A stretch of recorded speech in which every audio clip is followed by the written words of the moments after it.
Raj TV நேயர்களுக்கு வணக்கம்.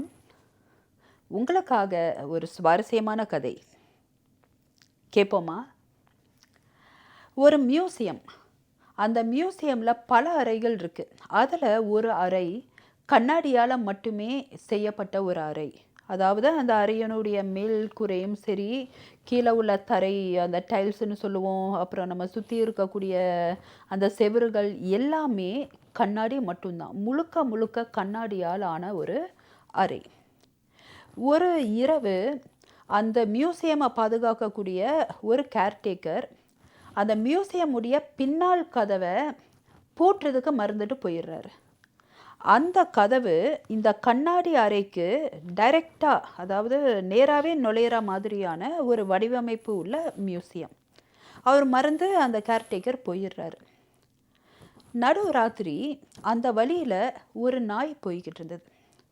என்னடா இந்த ஒரு கட்டடத்தில் ஒரு கதவு திறந்திருக்கே அப்படின்ட்டு அந்த மியூசியம்குள்ளே அந்த நாய் நுழையுது. அது நுழைஞ்ச உடனேயே அது கண்ணாடி அறைக்குள்ளே தான் அது போக முடியும், அது அந்த மியூசியமுடைய வடிவமைப்பு படி. அப்போது அந்த நாய் உள்ளே போன உடனேயே சுற்றியும் கண்ணாடி, சுற்றியும் பல நாய்கள். உடனே இந்த நாய்க்கு ஒரே சந்தோஷம், அதே சமயத்தில் பயம். நம்மளை மாதிரி இவ்வளவு நாய்கள் நம்மளை சுற்றி இருக்கே. அந்த நாய்க்கு தெரியாது அது எல்லாமே இந்த நாயனுடைய ரிஃப்ளெக்ஷன், பிம்பம் அப்படின்றது தெரியாது. அப்போது அதுக்கு பயமும் இருக்குது, ஆனால் நம்மளை மாதிரி நிறைய பேர் இருக்காங்கன்ற சந்தோஷமும் இருக்குது. இந்த உணர்ச்சியில் அது குறைக்க ஆரம்பிக்குது. அது குறைக்க ஆரம்பிக்கும் போது என்ன ஆகுதுன்னா, அது சுற்றியும் கண்ணாடி இருக்கும்போது இந்த சத்தம் பட்டு அதனுடைய ரிஃப்ளெக்ஷனில் எக்கோவில் இது குறைக்கிற அந்த சத்தம் திரும்ப எக்கோவாக பயங்கரமாக பெருசாக மேக்னிஃபைடாக அந்த சத்தம் கேட்க ஆரம்பிக்குது. உடனே இந்த நாய்க்கு பயம் வருது. என்னடா அது இவ்வளவு அதிகமாக சத்தம் கேட்குது, இந்த நாய்கள் இந்த அளவுக்கு ரொம்ப ஆக்ரோஷமாக வந்துட்டு கத்துதே அப்படின்னு சொல்லிட்டு அதுக்கு இன்னும் கோபம். அது சண்டை போடலான்னு சண்டைக்கோழி மாதிரி மாறிட்டு பயங்கரமாக உருமுது, கத்துது, குறைக்குது, என்னென்னமோ பண்ணுது. இது பண்ணுற ஒவ்வொரு அந்த சத்தமும் எல்லா கண்ணாடியிலையும் பட்டு பெரிய அளவில் அந்த எக்கோ கேட்டுக்கிட்டே இருக்கு. அப்போ அந்த சத்தம், அதனுடைய குமுறல் அதிகமாக அதிகமாக இந்த கண்ணாடி மூலமாக வர்ற அந்த எக்கோவனுடைய சத்தம் இதை விட ரொம்ப அதிகமாக ஆகிக்கிட்டே இருக்கும்போது ஒரு கட்டத்தில் அந்த நாய் உள்ளே நுழைஞ்ச உடனேயே கண்ணாடி அறை, சுற்றியும் கண்ணாடி. அப்போ இந்த நாயனுடைய ரிஃப்ளெக்ஷனை கண்ணாடியில் பார்த்துட்டு தன்னை மாதிரி பல நாய்கள் இருக்குது அப்படின்றத தெரிஞ்சுக்கிட்டு அதுக்கு சந்தோஷமும் இருக்குது. அதே சமயத்தில் இவ்வளவு நாய்கள் நம்மளை சுற்றி நிற்குதே அப்படின்ற ஒரு பயத்தில் அது கத்த ஆரம்பிக்குது. அது கத்தும்போது என்ன ஆகுது அப்படின்னா, சுற்றி இருக்கக்கூடிய அந்த கண்ணாடியில் அதனுடைய அந்த குரல், அதனுடைய உருமல் பட்டு பெரிய அளவில் எக்கோவாகி அது கத்துறதே, குறைக்கிறதே ரொம்ப அதிக அளவில் அந்த சத்தம் அந்த நாய்க்கு திரும்ப கேட்க ஆரம்பிக்குது.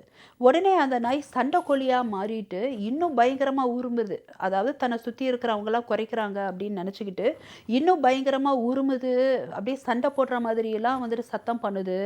இது எந்த அளவுக்கு அது உருமுதோ அதை விட அதிகமான உருமல் சத்தம் அதுக்கு திரும்ப திரும்ப கேட்டுக்கிட்டே இருந்தது. ஏன்னா அந்த கண்ணாடிகளில் இருந்து வர்ற பிம்பம் அது இந்த நாய்க்கு தெரியாது. ரொம்ப என்னடா அது நாய் சத்தம் பயங்கரமாக கேட்குதே அப்படின்ட்டு விடிய காத்தால் அந்த மியூசியம் செக்யூரிட்டி அந்த மியூசியம்குள்ளே வராரு. உள்ளே பார்க்கும்போது தான் அந்த கண்ணாடி அறையில் ஒரு நாய் செத்து கிடந்தது. ஒன்று நம்ம யோசிக்கணும், இந்த நாயை யாருமே சாகடிக்கலை, இந்த நாயை யாருமே காயப்படுத்தலை, ஆனால் அந்த நாய் செத்து கிடந்தது. ஏன் தெரியுமா? தன்னை சுற்றி இருக்கிற கண்ணாடியில் தன்னுடைய பிம்பத்தை பார்த்து தன்னுடைய பிம்பமே தன்னை ஏதாவது பண்ணிடுமோ அப்படின்ற பயத்தினால குறைச்சி சண்டை போடுற மனநிலையில் இருந்து இருந்து தெம்பை இழந்து செத்து போச்சு. இந்த மாதிரி தான் நம்ம வாழ்க்கையில் ஒன்று புரிஞ்சுக்கணும். நம்மளை சுற்றி இருக்கிறதுல எதை பார்த்தாலும், நம்ம சுற்றி இருக்கிற மனிதர்களில் உள்ள எந்த குணத்தை நீங்கள் அதை கவனித்தாலும் உங்களுடைய பார்வையில், உங்களுடைய கண்ணோட்டத்தில் தான் உங்களால் பார்க்க முடியும். அவங்க எக்ஸாக்டாக என்னன்றது உங்களுக்கு தெரியாது. நல்லா புரிஞ்சுக்கோங்க. உங்களை சுற்றி இருக்கக்கூடிய உலகம் கண்ணாடி மாதிரி. அதில் உங்களுடைய பிம்பமாக தான் நீங்கள் ஒன்றை பார்க்க முடியும். உங்கள் மனசில் என்ன மாதிரி எண்ணம் இருக்கோ அந்த எண்ண ஓட்டத்துக்கு தகுந்த மாதிரி தான் உங்களை சுற்றி இருக்கிறவங்களையும் உங்களால் கணிக்க முடியும், உங்களை சுற்றி நடக்கிற விஷயங்களையும் கணிக்க முடியும். உங்களுடைய எண்ணங்கள் நல்ல எண்ணங்களாக இருந்தது அப்படின்னா அந்த எண்ணங்கள்னால நீங்கள் காப்பாற்றப்படுவீங்க. இப்போ இந்த நாய் கத்தாமல் குறைக்காமல் அப்படியே மற்ற நாய்களை அப்படியே பார்த்துக்கிட்டே இருந்ததுன்னா அது ஒரு அமைதியான சூழலில் இருந்திருக்கும். ஆனால் அது நிறையா நாய்களை பார்த்துட்டு அது பிம்பம்னு அது தெரியல. நம்மளை தான் நம்ம இன்னொருத்தர்கிட்ட பார்த்து அவங்களுடைய குணாதிசயத்தை நம்ம குறை கண்டுபிடிப்போம். நல்லா புரிஞ்சுக்கோங்க. ஒருத்தர் ஒரு கிரிமினலால் தான் இன்னொருத்தர் கிரிமினல் மைண்டட்னு சொல்ல முடியும். ஒரு அப்பாவினால் இன்னொருத்தர் கிரிமினல் மைண்டட்னு சொல்ல முடியாது. ஒருத்தர் என்ன குணாதிசயத்தில் இருக்கிறாங்களோ தன்னுடைய பிம்பமாக தான் தன்னை சுற்றி இருக்கிற எந்த விஷயத்தையும் பார்க்க முடியும். அப்போ நமக்கு ஒரு பிரச்சனை நடக்குது, நம்ம ஒரு தோல்வியை சந்திக்கிறோம்னா அதுக்கு காரணம் ஒவ்வொருத்தர் மற்றவங்க மேலே பழி போடுறோம்ல, அது கிடையாது.